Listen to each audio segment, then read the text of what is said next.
आपने कभी ये पुरानी दिल्ली वाले छोले ट्राई किए हैं? अगर नहीं तो ज़रूर ट्राई करिएगा। इसके लिए ना सबसे पहले एक मसाले की पोटली बनती है। इस मसाले का ही फ्लेवर आता है इसमें। तो इसके लिए सारे ड्राई इंग्रेडिएंट्स को डाल के एक पोटली तैयार कर लेना है। फिर हमें ना भींगे हुए छोले लेना है, उसमें पानी डालेंगे, नमक डालेंगे, मसाले की पोटली, अदरक लहसुन डालेंगे, नमक और सॉल्ट डाल देंगे और थोड़ा सा यहाँ पे बेकिंग सोडा। अब इसके लिए ना एक मसाला तैयार करेंगे जिसमें मेंशन किए हुए सारे ड्राई मसाले को हमें डाल के ना रोस्ट कर लेना है अच्छे से।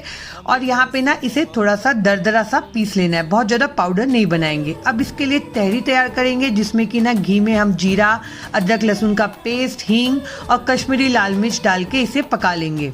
अब जो बॉईल किया हुआ छोले है ना उसे अच्छे से बॉईल कर लेंगे। फिर थोड़ा सा इमली का रस, थोड़ा सा तैयार किया हुआ तहरी, मसाला डाल के अच्छे से 10-15 मिनट पकाएंगे।